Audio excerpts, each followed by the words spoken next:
Welcome to Conversations with Dr. Skip Mason, pastor, preacher, historian, author, teacher, librarian, archivist, world traveler, collector, family historian, avid reader, and creator of the popular Vanishing Black Atlanta Facebook page. But a lot of folks who love history. Most importantly, he's our dad who loves his family and who taught us the importance of our history and having important conversations. Join him now for this episode of Conversations with Dr. Skip. It is an unhappy truth that racism is a way of life for the vast majority of white Americans, spoken and unspoken, acknowledged and denied, subtle and sometimes not so subtle. The disease of racism permeates and poisons a whole body politic.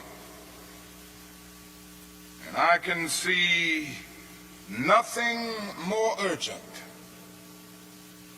than for America to work passionately and unrelentingly to get rid of the disease of racism. I can see nothing more urgently or passionately than to get rid of the disease called racism. Such an appropriate and fitting introduction to today's CME 151 conversation. I am Dr. Skip Mason, pastor of the West Mitchell Street CME Church. And it has been my absolute honor and pleasure to come and share with you on Sunday afternoons at 5 o'clock as we talk and delve a little bit into the going-ons of our Christian Methodist Episcopal Church. And I have been extremely blessed over the last year and a half or so with having some phenomenal guests on the show and topics and conversations. And so I greet you today with a sense of gratitude and thanksgiving on this, the weekend that we acknowledge and celebrate the birthday of our beloved moral leader, Dr. Martin Luther King Jr. I greet Senior Bishop Lawrence Reddick and Mrs. Wendy Jones Reddick. I greet the Distinguished College of Bishops and their spouses, chaired by Bishop James B. Walker. I greet my bishop, Bishop Thomas Lewis Brown Sr. and Dr. Louise Baker Brown, and I am grateful to Dr. Teresa Duhart for her continuous support of this show. We have a wonderful show for you today. I have a couple of very special guests who are apart from the conversation I'm going to have shortly, but they have some wonderful information that they want to share. So take a moment and hit the share button and encourage someone to watch. The good thing about this technology is that this show will continue to go on long into the day and evening and week. So if you're watching live, I'm glad you're on. If you're watching later, I'm so glad that you are indeed watching. I do have a couple of announcements that I want to share with you, and you have perhaps already seen the announcements, but it begs to be shared. Of course, the executive board meeting of the Women's Missionary Council is coming up February 23rd through the 25th, and I look forward to having Dr. Scott and patron Bishop James Walker on to tell us a little bit about what's going to be going on at the Women's Missionary Council Executive Board.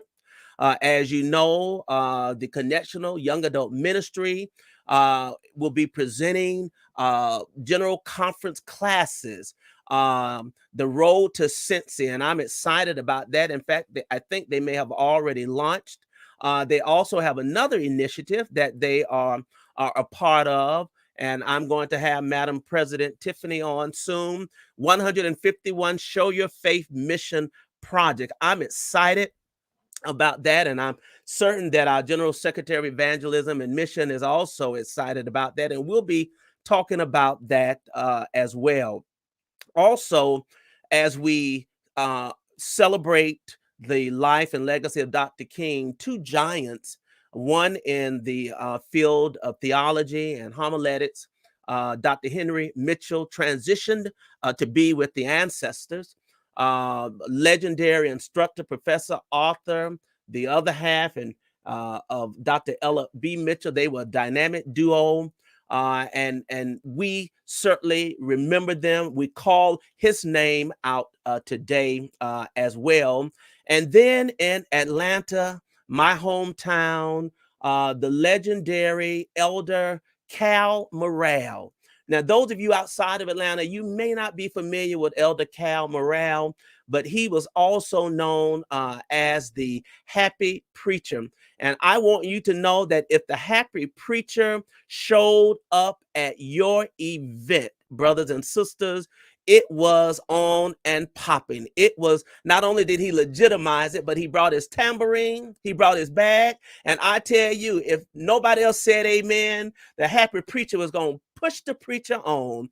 And so we are certainly saddened by his loss, but his transition, tambourines to glory. And I know that he is praising and making a joyful noise up in heaven.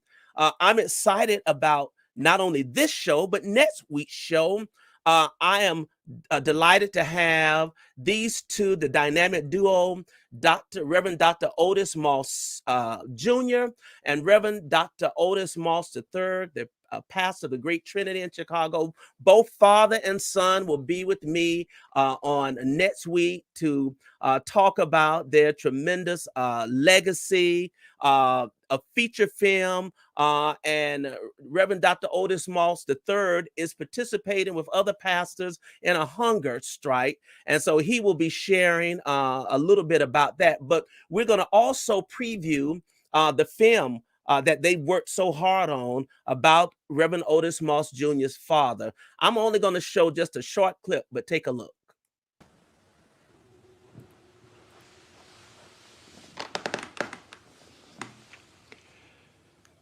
Let me tell you a story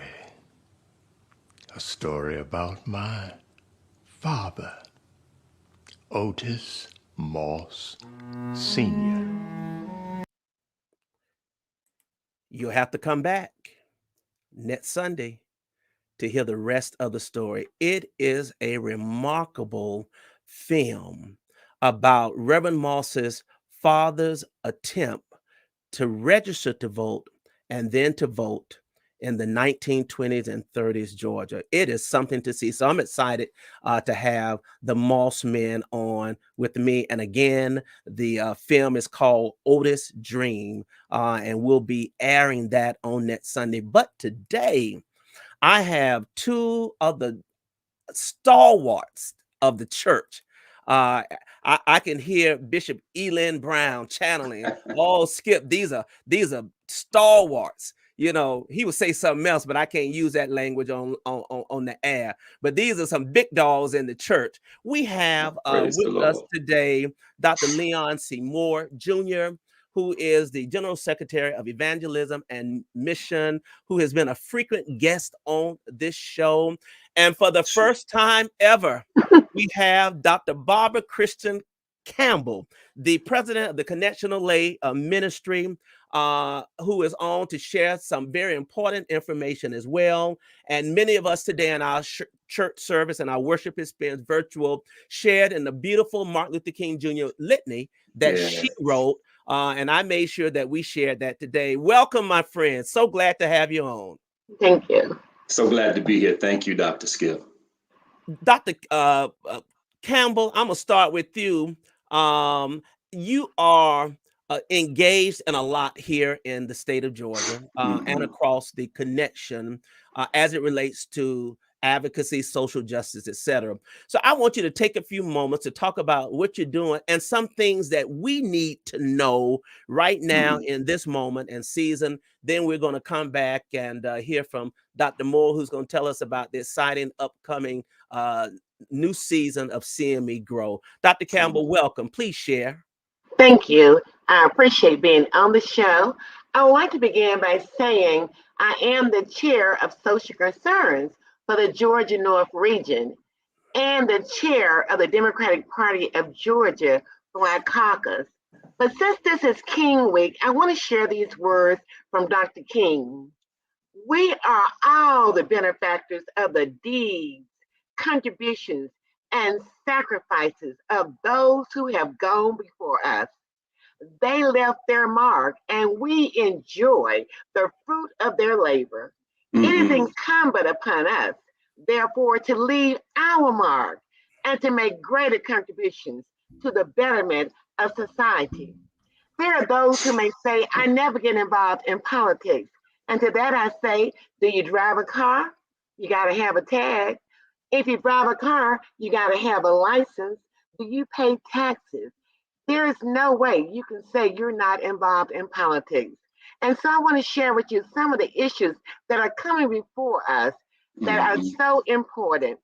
The John Lewis Voting Rights Act is an act that we need to get engaged in.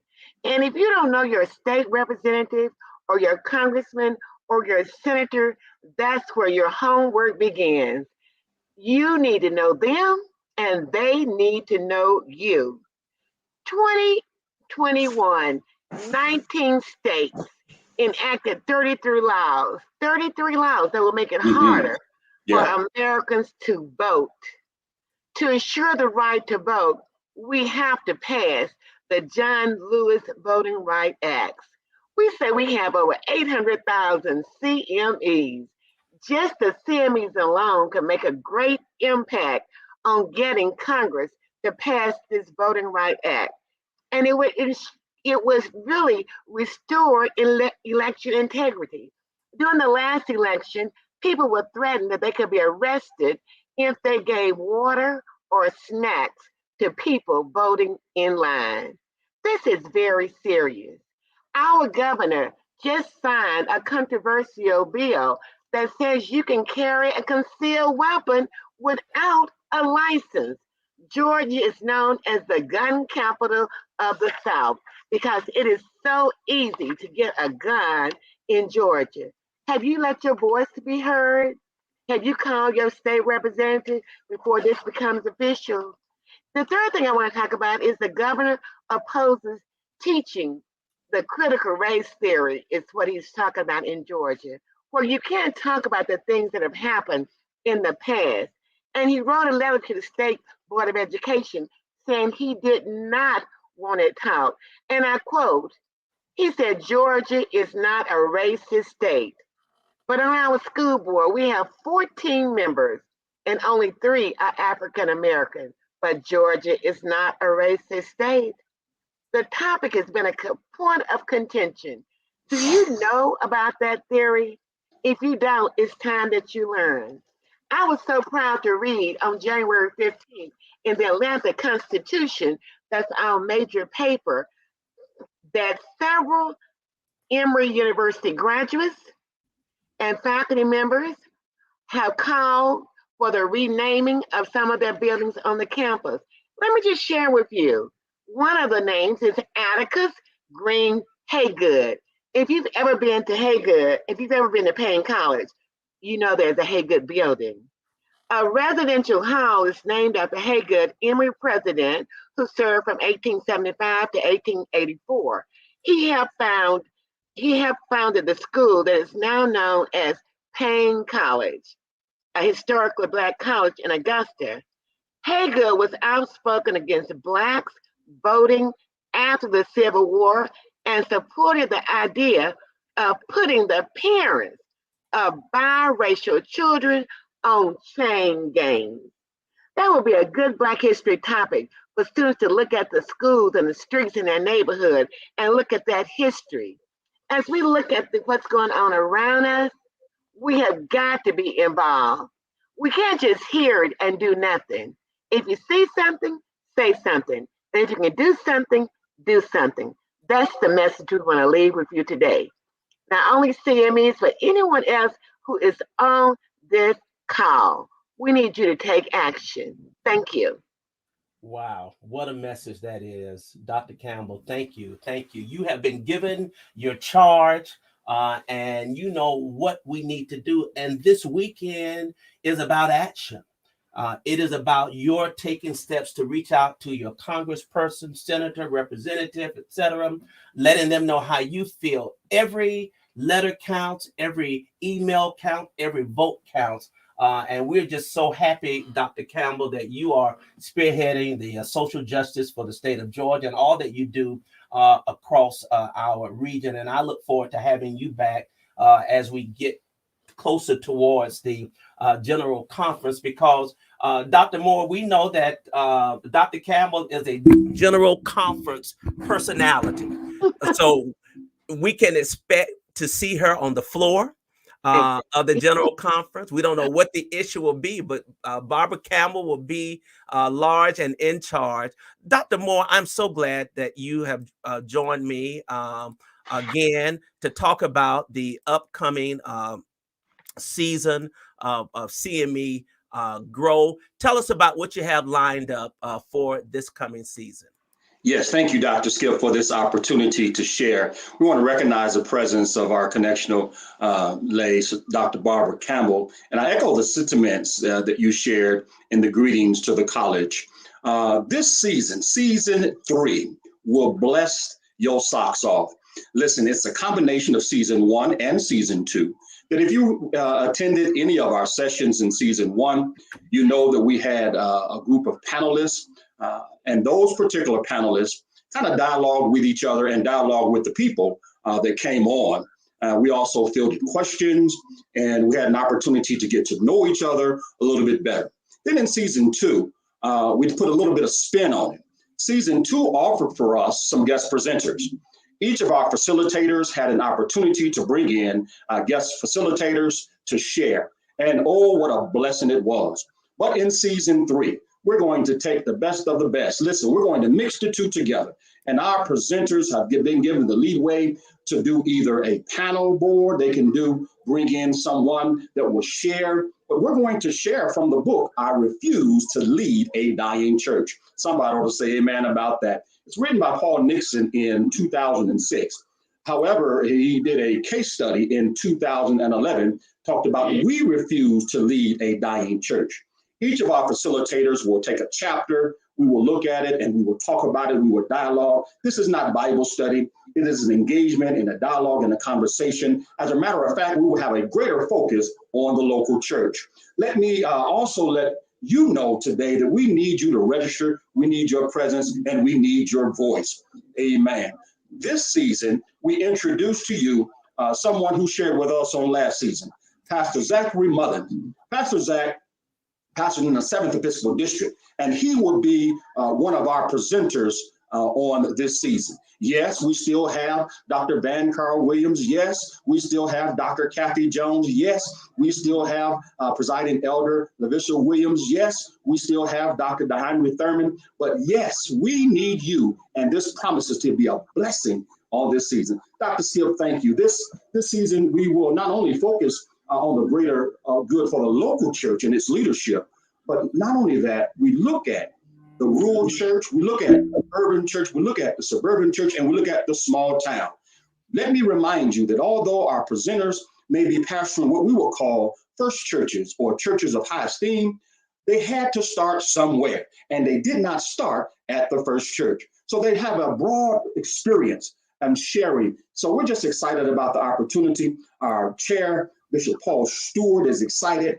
We're having 9 weeks of training, but also, Pastor Skip, on March the 14th and 15th, inside of the capsule that we call CME Grow, we will celebrate a centennial celebration of the department. 100 years of existence. I'm excited about this season. I hope that you are too, and that you can join us as we come together, amen, to focus on I will not, I dare not, I refuse to lead a dying church. God bless you, Dr. Skip. Good to see you, Dr. Campbell. Always a pleasure. My. I tell you, how exciting is that? Dr. Moore, a centennial celebration. You're adding to an already wonderful cadre of preachers and teachers, and you are putting into our spirit that we refuse to lead a dying church. Man, I am so excited Yes, for sir. that and looking for. And I think you may have mentioned, do you begin this Tuesday? When is the first? Yes, I apologize. Yes, you're absolutely right. Right after your celebration and service with the MLK holiday, well, we kick off this Tuesday with the introduction, where all of us will kind of have a roundtable discussion about the introduction of the book and what you can expect this season at 9 p.m. Eastern Standard Time. Make sure you're on time because we want you to be a part of See Me Grow. Thank you, Dr. Skip. Thank you. Thank you so much, Dr. Moore. Thank you, Dr. Campbell. God bless you both. And may God just give you everything that you need to do the amazing work that you all are doing. And you have truly blessed me and you have blessed us by your appearance here on today.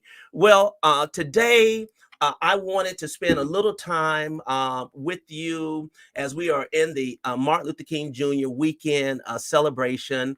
And I don't know how many of you had an opportunity to view this epic miniseries called Women of the Movement that detailed the life and times of Emmett Till. It was just so moving in so many ways. And so I have pulled from my archives a portion of a clip that we did last year that I want to share with you about the CME's involvement with Mrs. Mamie Till. And then we're going to transition to talk about Dr. King and the Christian Methodist Episcopal Church. Take a look at this. The injustices of the legal system, and that the two that were accused were convicted. And we know that in 1955 and 56, she traveled throughout the country speaking to large congregations to talk about the acquittal and the next steps. We know that on October 2nd, 1955, she was in Harlem, New York, at the Great Williams Institutional Church.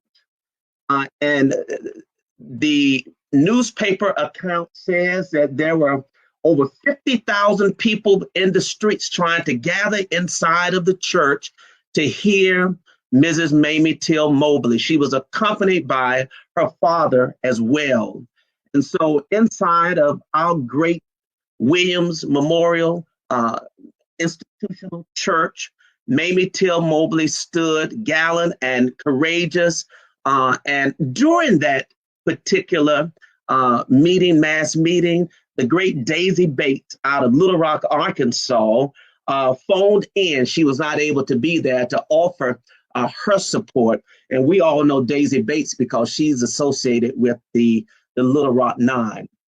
One of the most intriguing and phenomenal aspects of Mrs. Mamie Till's story is that she never harbored any ill will against those who committed that heinous crime against her son.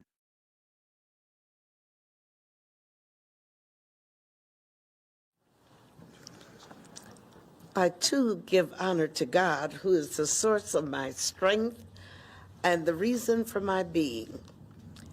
In 1955, when my only child was killed, it seemed that there was nothing for me to live for. I wanted to die.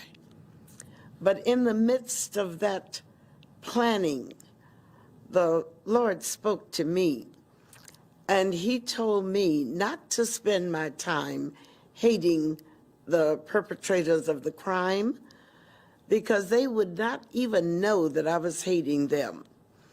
And the things that would be released into my body would eventually destroy me. And while I was pondering that statement, another thing came, something was spoken to me, and that something was, I am the ruler of heaven and earth. I see all things.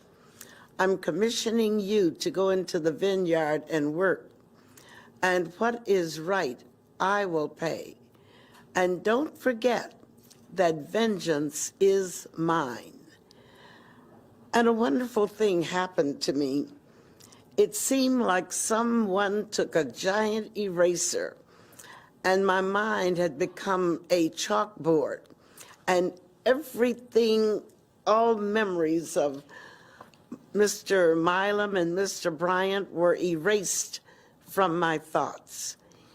I was able to go out into the vineyard and work, which I'd been commissioned to do, and that work turned out to be training boys and girls to do Dr. King's speeches. I can truthfully say that for 47 years, I have not wasted any time hating Milam and Bryant.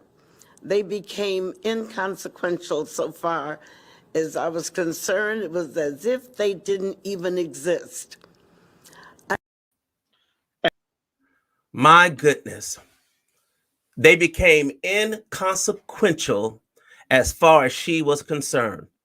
She said that it was as if God took an eraser and erased that hatred and erased that portion of her life. What a tremendous testimony of her faith, and what a tremendous testimony to the people who love the Lord.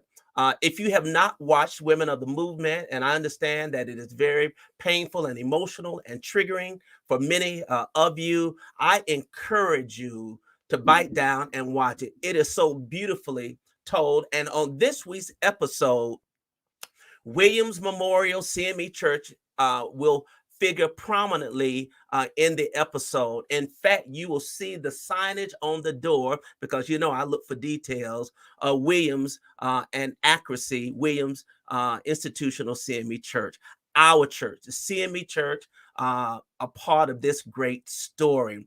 And so I thought it was important that in this weekend that we celebrate the life and legacy of Dr. Martin Luther King Jr., that we talk about this, because Dr. King said on many occasions that the events and actions of Emmett Till and Mrs. Mamie Till really influenced him as he tugged with getting involved in the movement. In fact, he said it was life-changing, of course, as he was moving to Montgomery in the fall of 1955, the very same time, to become the pastor of the Dexter Avenue Baptist Church. What a rich legacy and what a rich history, which leads me to transition to the next conversation that I'm excited to share. And I went back into the archives to pull portions of this conversation I had with Dr. Jermaine Marshall, who is the pastor of Williams Institutional, Bishop Henry M. Williamson, our distinguished prelate of the First Episcopal District, and Dr. Raymond Somerville, historian of the CME Church, as we looked at and talked about the role of the CME Church in the civil rights movement, and particularly with Dr. Martin Luther King Jr. Won't you take a look at this? Delighted and happy to have all of you all here during this time and this season that we're living in. It is a sacred period for those of us who understand the value of Dr. King, and it is also a challenging period for those of us who are witnessing the challenging of our democracy as we have seen it. And so we want all of you who are watching to please share and invite others to come and be a part of this great conversation. I'm going to ask Dr. Somerville, if you would, because you have also researched social activism in the CME Church, just take a few minutes and just kind of give us a broad stroke view of the history of social activism in our church, please. Yes, and welcome. thank you. Thank you. Welcome thank you to all very of much, you. Dr. Mason, and to my fellow panelists. I greet you. Yes, Dr. Mason, unlike you, I was a little older than you when Dr. King died. I was probably 6 or 7 years old. And so my memory of Dr. King's active ministry and was relatively short. And I remember asking the question as an adolescent to my CME teachers and pastors, what was the role of the CME church during the movement? Because I heard very little about that. No names were mentioned, and no churches were mentioned as I was growing up. It wasn't until I attended college at Miles in Birmingham that I began to meet CMEs who actively participated in the movement, who knew Dr. King, and who were beginning to share their stories of involvement in the movement. That led me to ask more questions, especially since I now am in the South. Who were the CMEs involved? What churches were involved? And as I attended school and seminary and graduate school at Vanderbilt, I began researching the role of the CME Church in the movement. But that led me to go back even beyond the movement. If we trace the beginning of the movement in the early 1950s with the Montgomery bus boycott,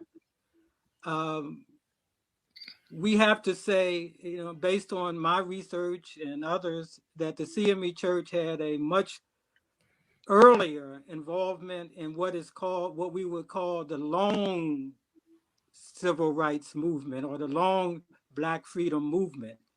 That from our existence, we were involved in this quest for freedom and equality and justice, even though there were many constraints placed upon our young church. We were founded during the Reconstruction era, and one of the constraints that was put on us by our white Methodist benefactors was that we would not use our churches, our building for any political purposes, organizing. But what we know now is that even though we gave consent to that decree, that has never really been enacted or embodied by the majority of CME churches in the South. That, in other words, that even though we consented to that, we still nevertheless use our churches for the quest for freedom and justice and voting rights and so forth. And so what I did and tried to do in my book is to uncover those stories of activists, both local and regional and national, who were committed to the quest for justice and freedom, political action, and equality. And I uncovered so many that I can't even begin to name them all now. So what I did was to divide them, my coverage, up into regional places where King had strong bases of support and movements: Nashville, Memphis, Montgomery, Birmingham, and Atlanta were the main places that I looked at. And in all of those places where Dr. King had a movement with SCLC, SNCC, there were CMEs who were both leaders and foot soldiers in that movement. If we look at Montgomery, for example, when Dr. King and Rosa Parks and Ed Nixon and Joanne Robinson created that movement in Montgomery, that led to the Montgomery bus boycott and the Montgomery Improvement Association, CMEs were involved. Reverend J.W. Bonner, for example, was a part of an officer of that MIA. And when Dr. King, for example, visited the 1958 General Conference in Detroit and gave remarks, he mentioned 3 CMEs in his brief remarks. He mentioned Reverend J.W. Bonner in Montgomery. He mentioned Reverend R.B. Shorts, activist in Atlanta, Dr. King's hometown. And he mentioned Reverend Henry C. Bunton, who was a pastor in Montgomery, who was active in the movement there, an elected official with the Board of Education, and soon to be bishop. But as a pastor of Mount Olive Cathedral, he was very immersed and active in the movement. And the man that we see in the picture with the hat, the short man, that's beside Dr. King, especially in the march from Selma to Montgomery, is none other than Bishop B. Julian Smith. And at the time, he was newly appointed to Alabama. To the First Episcopal District in Tennessee. You see him there. And next to him is President Pitts. And so we see the CME Church represented. And this just confirms what I was trying to prove, and that is that as an indigenous church of the South, CMEs were present in both leadership positions in their local communities, rural communities, because this was where the majority of our churches were. And so we were primed to participate and to support the movement. And so I'll just mention 2 other persons who were instrumental in the movement that were CMEs, who were close to Dr. King, and that he could have easily called their names. And one is the Reverend Dr. Jesse L. Douglas, a graduate of Lane College, and who is a contemporary of Dr. King, who is still living.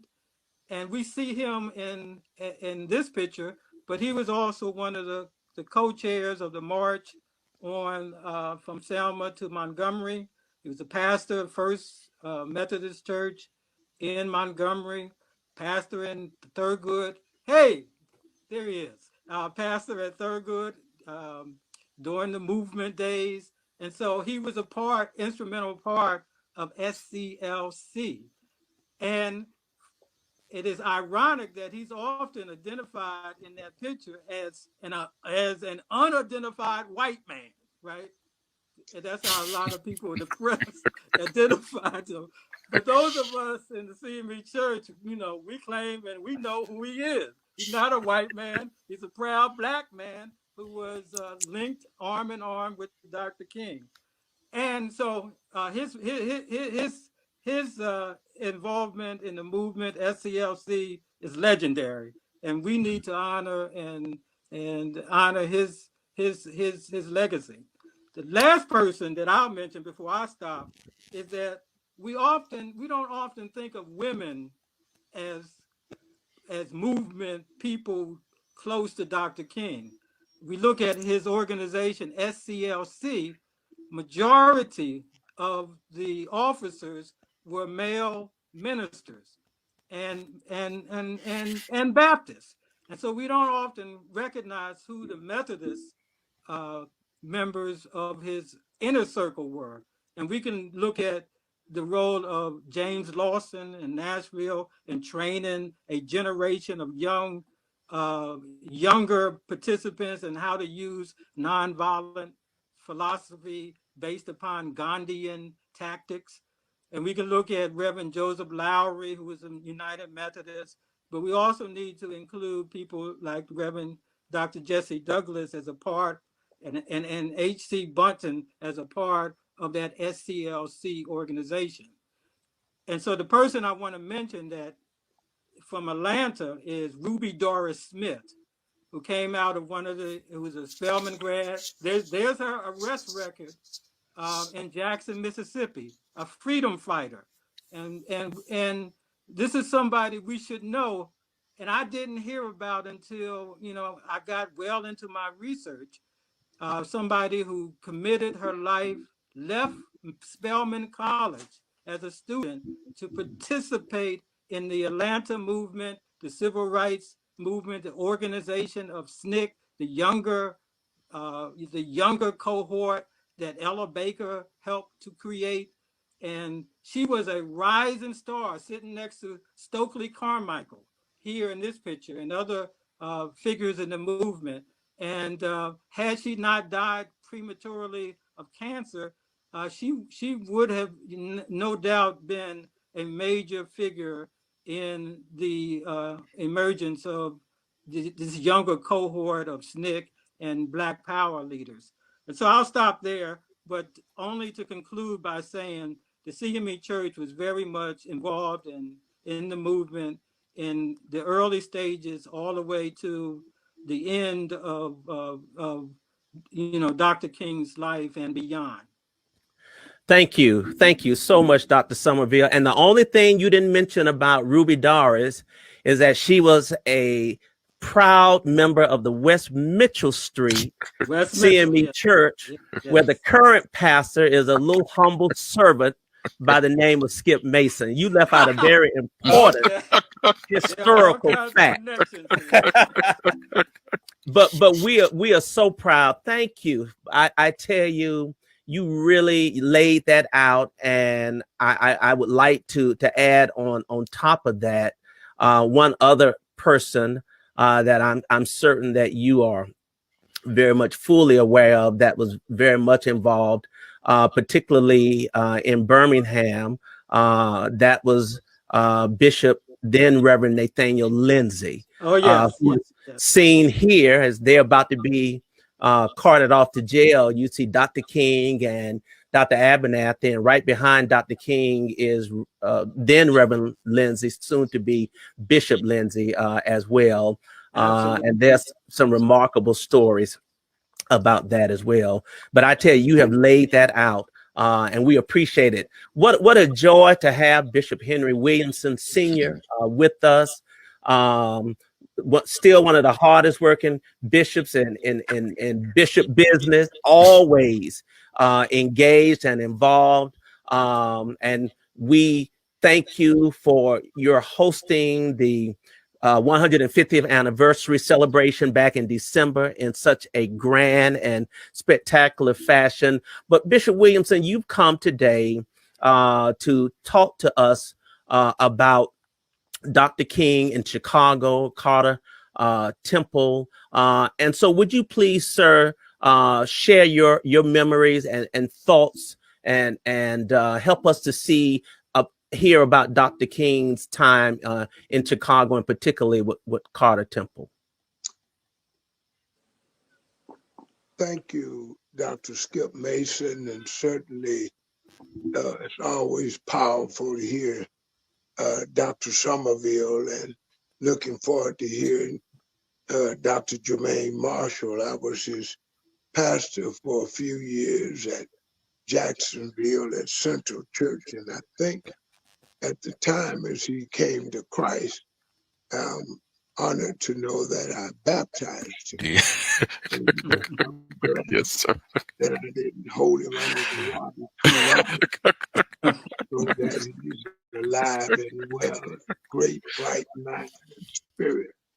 And so Dr. Somerville, also out of the Central Church, I followed his father, Dr. Raymond Somerville, his wonderful mother, and his brothers and sisters, and his work. I'm just waiting anxiously for his work. We all are, Bishop. We're waiting anxiously. We're waiting anxiously. And he is too. But let me say quickly, Southern Christian Leadership Conference, we have to mention B. Julian Smith. He was there in Memphis, and in Dr. King's last March, he was there, as you pointed out earlier, but he's also a founding member of SCLC as they moved from the Montgomery Improvement Association to found the Southern Christian Leadership Conference. He was there and a strong advisor and supporter to and with Dr. King all the way, and with Coretta and the family. But Dr. King saw that the racial problem and pandemic of that day and this day was also very much in the North. And SCLC and its leaders decided that Chicago would be the place where they would address the issue of fair housing. And they chose the west side of Chicago. And that's where Dr. King and his workers, they were called the Freedom Group. And they were the ones that brought Dr. King to Chicago to speak on against housing discrimination. SCLC chose Chicago. And that's when Reverend Jesse Jackson, who was mentored by Dr. King and others, began to work in Chicago. He had joined Reverend Clay Evans' church there in Chicago, and Reverend Clay Evans was one of the ministers, and there were few. But among them was L.L. Barnes, who said, yes, we will open our doors to Dr. King. And our church, by 1967, welcomed Dr. King to speak at Carter Temple. Mayor Daley, we call him Boss Daley back in the day, had said that none of you black churches better have King in your churches, in your pulpits. You'll lose whatever federal funding, whatever housing, whatever you're trying to do with the city of Chicago and the state of Illinois. Well, praise God. L.L. Barnes said, no way. Well, look at the support he had. He had the bishops of the church had already said, we're with King in the South. And he followed, and you all know, he's from Tennessee, Memphis, to be exact. So he had been exposed, and he was there under Bishop J. Claude Allen. J. Claude Allen and B. Julian Smith were the top two bishops, Bishop Lakey, running the church at that time. In Christian education and finance, we've always had great leaders, but they both had given a green light to Dr. King. He had been at the 58th General Conference addressing us and thanking the CME church leaders that you mentioned earlier. So, unafraid, almost what Shirley Chisholm called her book, Unbought and Unbossed, he spoke at Carter Temple. The word got around the city. L.L. Barnes, of course, opened his doors. And as a matter of fact, they had to get some new doors at Carter Temple because so many people came. They had old wooden doors in those days with just a window slit, but there were so many that packed. And Carter Temple, as you know, is no small church. It easily seats 1,500 people. But L.L. Barnes had built the new Carter Temple. And that's why Carter Temple has glass doors to this day, because those black folk, hungry for freedom, hungry to support Dr. King in his effort to expose discrimination in housing, because Chicago is up south, Mississippi, Georgia, Tennessee, and Alabama. Yes. That's all it is, up south.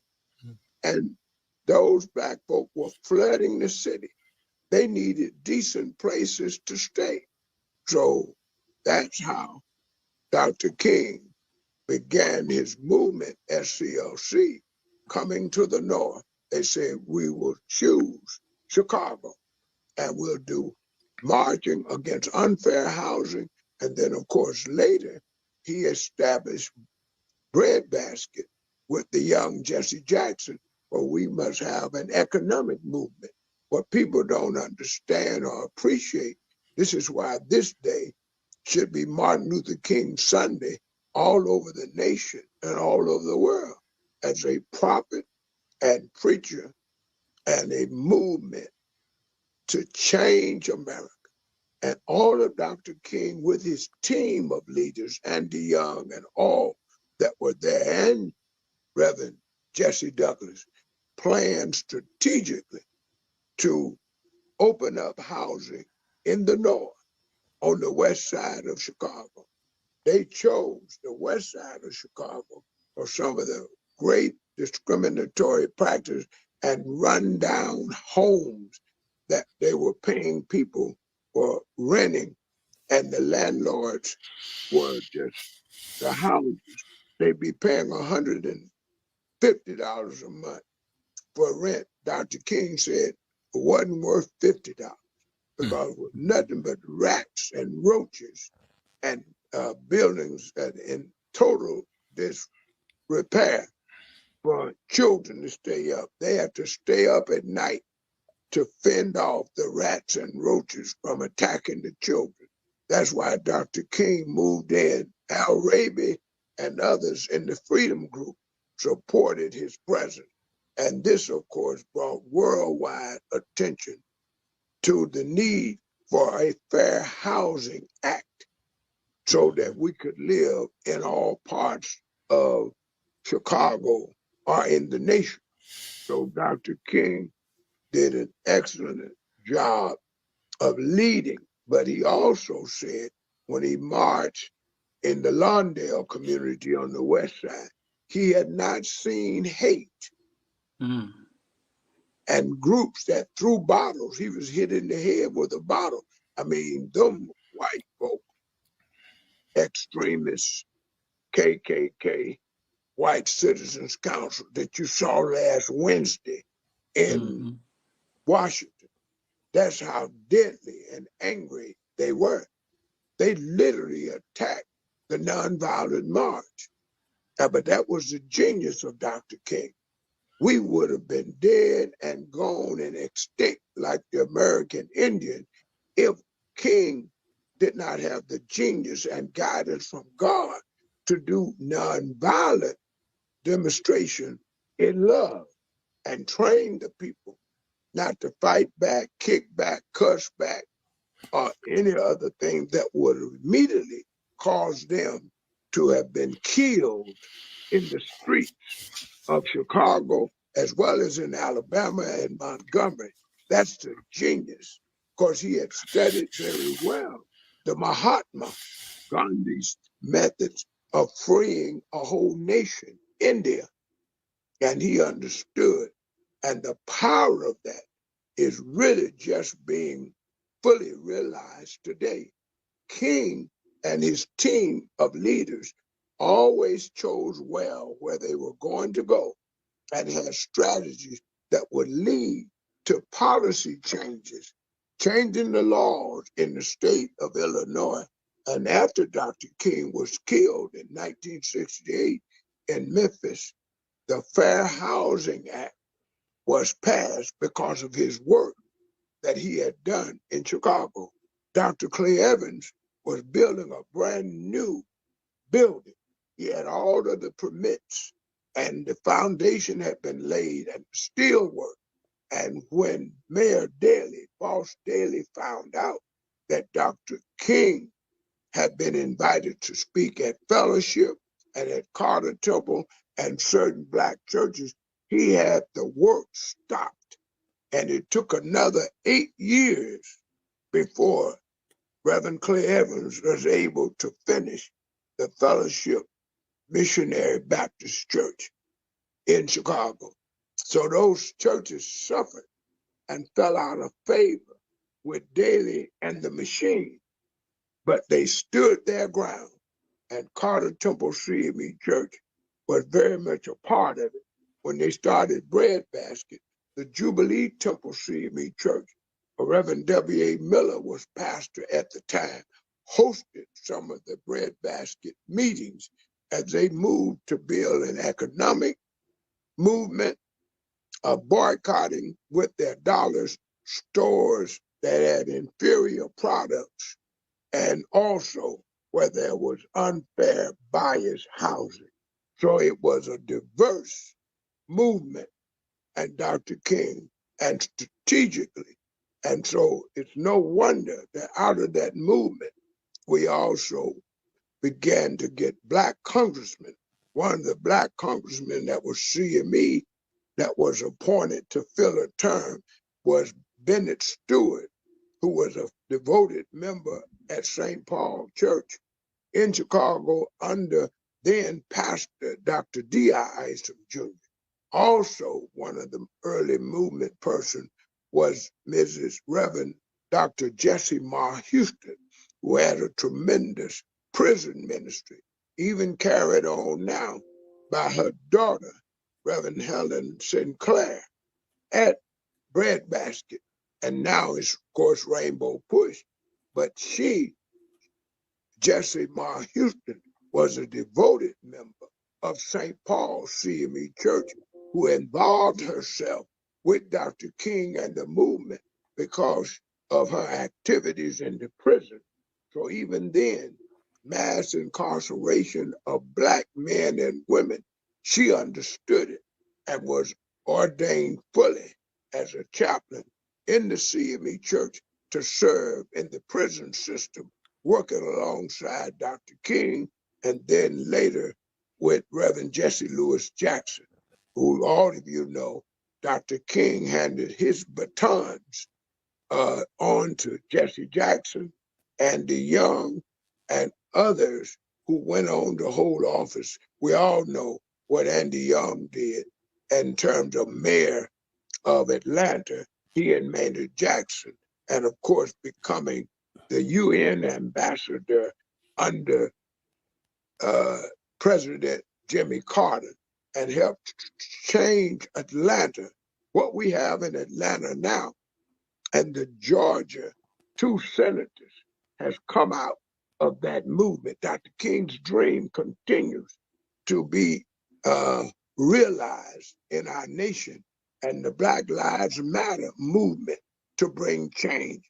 They are using the same tactic, the nonviolent tactic, but to change public policy, to get the Voting Rights Act, the Fair Housing Act, and of course we all know with Rosa Parks, by the way, and AME stewardess, and the NAACP, along with young Dr. King, they chose him to lead the movement because he didn't have any political ties with all of the other pastors there. That's something Dr. Somerville knows, but Reverend Jesse Douglas was there, and the second president of the Montgomery Improvement Association was Reverend Jesse Douglas, serving in Montgomery.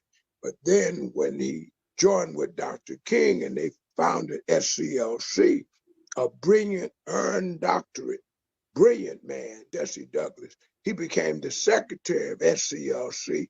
And those of you who know anything about his ministry, he was Dr. King's favorite soloist. That Negro there that you got can sing now. His children are anointed to sing, and grandchildren. He's one of the bravest, most prophetic civil rights leaders still living today in the CME Church. So Chicago became a great battleground for addressing the urban problems in America as SCLC strategically moved south, and the CME Church was there from the beginning and all the way for progressive change in Chicago and other areas of the country. My, Lord. Woo, I tell you, I'm just overwhelmed. You think you know some things, and then you just sit at the feet of those who do. Thank you, Bishop. And you mentioned Jesse Douglas, Reverend Dr. Jesse Douglas, and Dr. Somerville mentioned. Let's hear from Reverend Douglas for these moments. Oh, I told Jesus it would be all right if he changed my name. on his letter from a Birmingham jail, which was an LP recording. I'm singing one of his favorite songs. It's I told Jesus it would be all right if he changed my name. I remember when one time when when Dr. King kissed my wife on the cheek, you know, when he got in the car, and my wife said, she said, "Wow." She said, I will not wash this cheek. She didn't. She wouldn't wash that side of her face for a long time. No, I never got beat up because I think they mistook me for the unidentified white man, as they put on some of the articles, and they thought I was one of them, just being sympathetic with the movement. But I was president of one of the organizations of the movement. Now, we were all citizens. We had those inalienable rights, but we were denied them for so long. There was a lot of hatred going on among the white constituency there, Ku Klux Klansmen and White Citizens Council and what have you. They just did not want to recognize black people as equals. Oh, Jesus, it would be all right if he changed my name. After Dr. King's assassination, I delivered the first memorial sermon at the Dexter Avenue Baptist Church. I'll never forget it. It was like someone had taken a dagger and stuck it through my heart with the big question, why?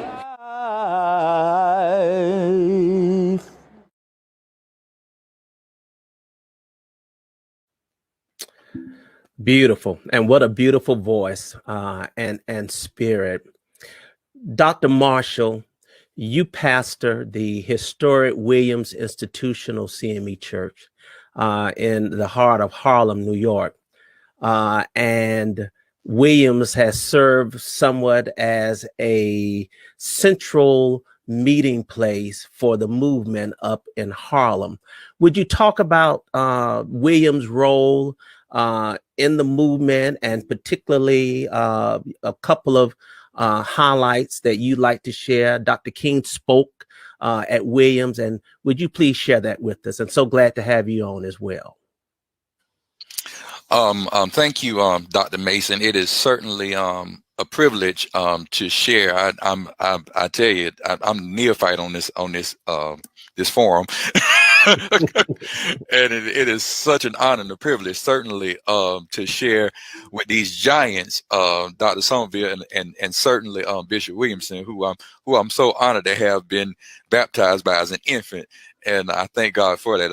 And Dr. Mason, I thought you was my friend. You should have had me go first. I got to follow these two giants, and then go have the nerves to put Jesse Douglas singing in the middle of it. Well, Dr. Marshall, we know you can hold your weight. We're not worried about that. I'll do my best here. Yeah, we're not worried about that. But as you mentioned, I'm so honored to have this privilege of pastoring the historic Williams Institutional CME Church, which served as a mainstay for the civil rights movement here in the village of Harlem, as it is called. Of course, beginning under the pastorate of Reverend Louis Solomon White, L.S. White, and continuing under then Reverend Joe Coles, who would become Bishop Coles in the 60s. And so Dr. King spoke, as you alluded to, here at Williams in 1958. In fact, the exact date is September the 18th, 1958. Now, keep in mind, of course, Williams Institutional, again, was very active in the civil rights movement. Williams Institutional had been the site of a major rally that drew 18,000 people in 1955. There were 3,000 inside and 15,000 or so on the outside of the church, because at the time, of course, Williams, being the old Lafayette Theater, could sit that many people. the event was a rally being held to call for justice for Emmett Till.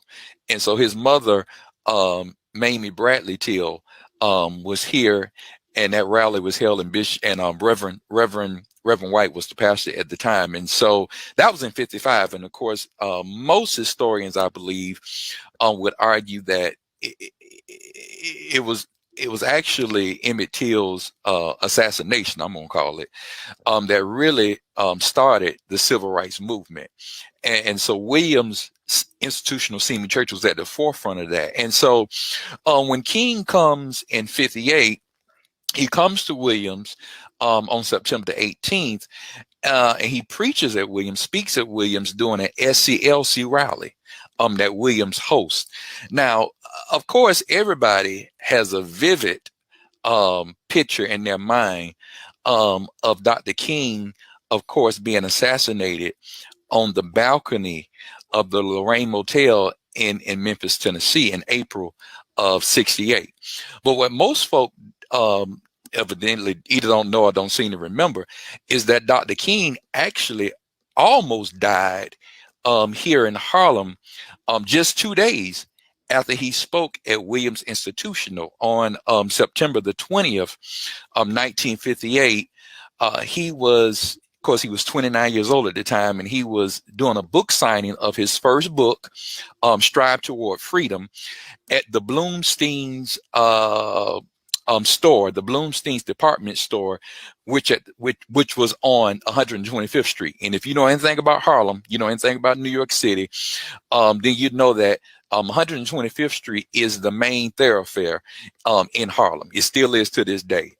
It is the cultural center of Harlem. And so Dr. King was there signing that his first book, which was about the Montgomery, Alabama boys boycott. And while he's engaged in his book signing, unfortunately, a mentally ill Black woman who was 42 at the time, Alzola Ware Curry, she walked up to him in front of the store, and she said to him, "Are you Martin Luther King?" And of course, he responded and said yes. And immediately, she stabbed Dr. King with a 7-inch steel letter opener. A 7-inch steel letter opener. She drove it into his chest, and it went so deeply that it was at the tip of his aorta. And in fact, you will hear Dr. King later would say that the doctor said if he had just sneezed, and it was hours before they had to use quite a bit of precision, surgical precision, to remove the steel letter opener from his chest. And so it's reported that he said that if he had sneezed and the letter opener went any farther into his aorta, he would have died. And so the surgeons at Harlem Hospital, which is still, I'm right around the corner from it, actually just 2 blocks away from me here. The surgeons at Harlem Hospital, led by Dr. Aubrey Maynard, the team included John Cortez and Dr. Emil Naclerio. They successfully operated on him for 2.5 hours and removed the letter opener from his chest. And so Harlem Hospital saved his life. So Dr. King was saved here when his life was almost taken in 1958. There is a production of this actually that was first produced here at Williams Institutional. Since I've been here, I was assigned here by Bishop Walker in 2016, and of course, Williams being a former theater, actually Lafayette Theater being the first theater in New York City that allowed integrated productions. In fact, it was the theater where the Black Macbeth was first put in production in a kind of an off-Broadway setting. It was here at the Lafayette Theater, and so this church historically has had a connection with the arts. And since I've been here, we have reconnected with the arts, particularly the Black cultural arts. And so we have a great relationship with Shades of Truth Production Company, which is under the direction of an actor, Michael Green, and also the New Heritage Theater Group. We have a great relationship with that organization under the leadership of Oza Rivers.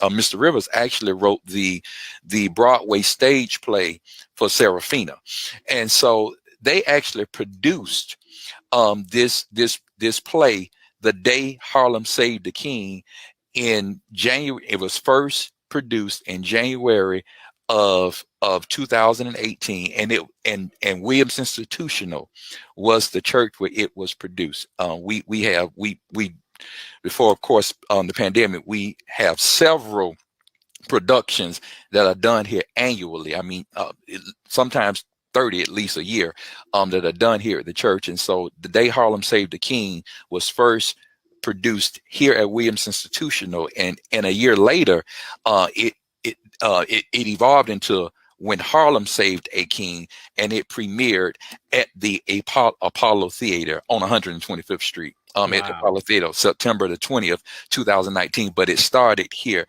at Williams Institutional, and so we take great pride. We take great pride in that, and thank God that Williams still serves as a beacon of light, and continues to fight for the civil and human rights of all, particularly through the arts, the cultural arts. Harlem is still the Black cultural capital of the world, and I'm just thankful and grateful to have the opportunity to pastor a church that has been a part of maintaining that culture, preserving that culture, the Black culture. I will also say I had the privilege, my first church, Bishop Reddick assigned me in 2006. 2006 to pastor the Murray Temple CME Church. So I served on the Anderson district of the Birmingham region. On that district, there's a church in Gaston, St. John CME Church. I'm not well knowledgeable of the history behind this, but I do know that St. John served as one of the main meeting spots for mass meetings in Gaston, Alabama.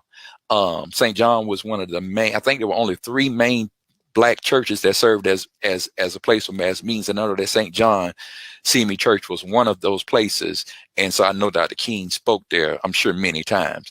Again, I don't have a good command of the history. I know much of it, but I do know that, and so that may be something, Dr. Mason, that we can look into and see the extent of that history. But I do know it was one of the main mass meeting places in Gaston.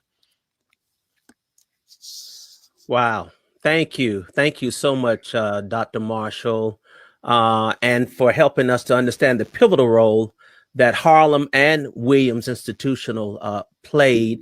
You mentioned the mass meeting that was held just before, maybe I think in 1955, and I think this might be a clipping from that. That's it. Estimated, they say 50,000. 50,000. Oh, wow.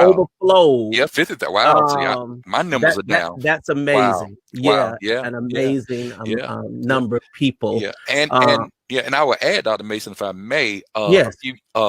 Probably 64.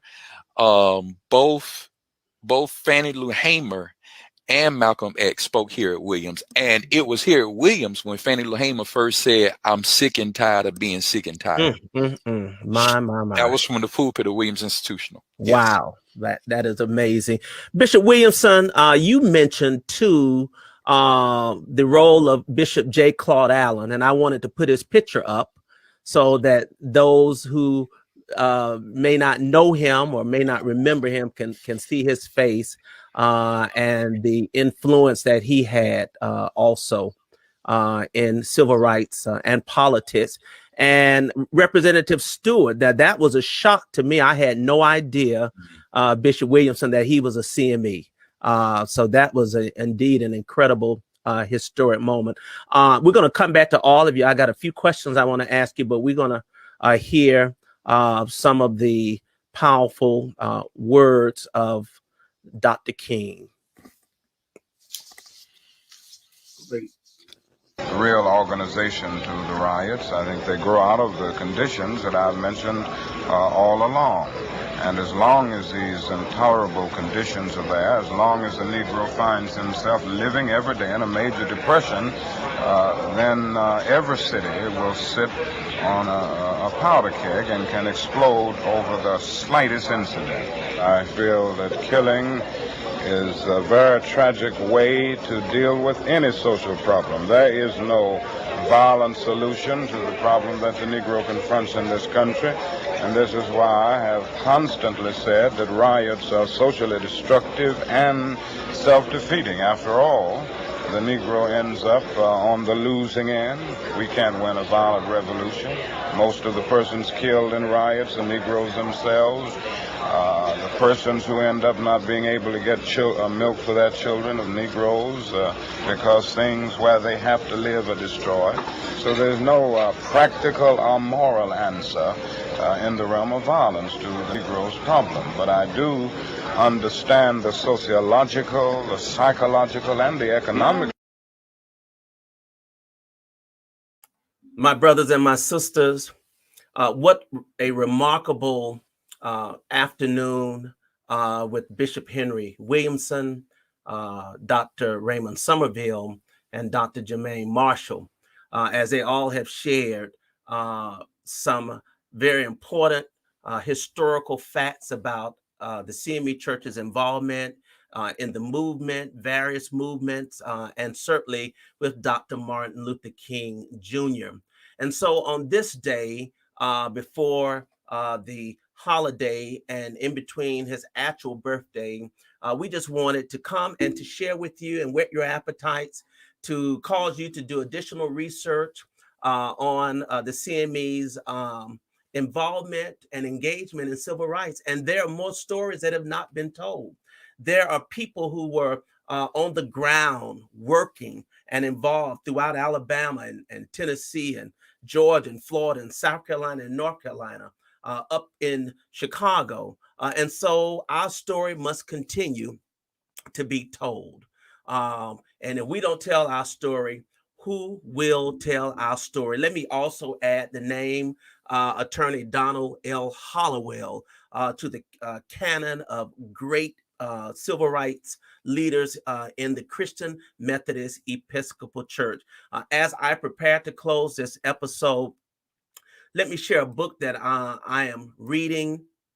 It is entitled The Seminarian, Martin Luther King Jr. Comes of Age by Patrick Parr. It is an amazing book that recounts the seminary days when Martin Luther King Jr., Dr. King, was at Crozer Seminary. It is one of the most well-researched accounts of that period, which is typically not researched heavily in some of the other biographies that have been written about him. Again, it is called The Seminarian, Martin Luther King Jr. Comes of Age by Patrick Parr. And I certainly encourage you to add this to your library as well. Just a reminder, on next Sunday, again, I will be pleased to sit down with Reverend Dr. Otis Moss Jr. and Reverend Dr. Otis Moss III as we talk about their legacy and ministry and in preaching, and the film that they produced together, Otis' Dream, which recounts the story of the father of Dr. Moss Jr. Attempting to register and attempting to vote in the 1920s and 30s of Georgia. And we will watch excerpts from that film. My brothers and sisters, God bless you. And continue to stay encouraged, stay safe, stay protected until we meet again. Thank you, Dr. Campbell. Thank you, General Secretary Moore, for being with me. And as I close out, always go in love and go in peace and go in joy. And Dr. King will get the final words. Have a great evening and a great week. Something positive must be done. Everyone must share in the guilt, as individuals and as institutions. The government must certainly share the guilt. Individuals must share the guilt. Even the church must share the guilt. We must face the sad fact at 11 o'clock on Sunday morning when we stand to sing, "In Christ there is no east nor west." We stand in the most segregated hour of America. The hour has come for everybody, and for all institutions, for the public sector and the private sector, to work to get rid of racism. Now, if we're to do it, we must honestly admit certain things and get rid of certain myths that have constantly been disseminated all over our nation. One is the myth of time. It is a notion that only time can solve the problem of racial injustice. And there are those who often sincerely say to the Negro and his allies in the white community, "Why don't you slow up? Stop pushing things so fast. Only time can solve the problem. And if you will just be nice and patient and continue to pray, in 100 or 200 years, the problem will work itself out." Well, that is an answer to that myth. And it is that time is neutral. It can be used either constructively or destructively.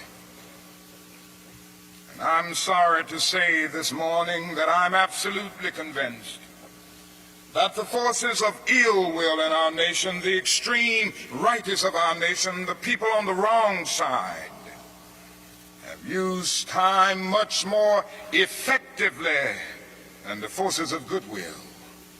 And it may well be that we will have to repent in this generation, not merely for the vitriolic words and the violent actions of the bad people, but for the appalling silence and indifference of the good people who sit around and say, "Wait on time." Somewhere we must come to see that human progress never rolls in on the wheels of inevitability. It comes through the tireless efforts and the persistent work of dedicated individuals who are willing to be co-workers with God. And without this hard work, time itself becomes an ally of the primitive forces of social stagnation.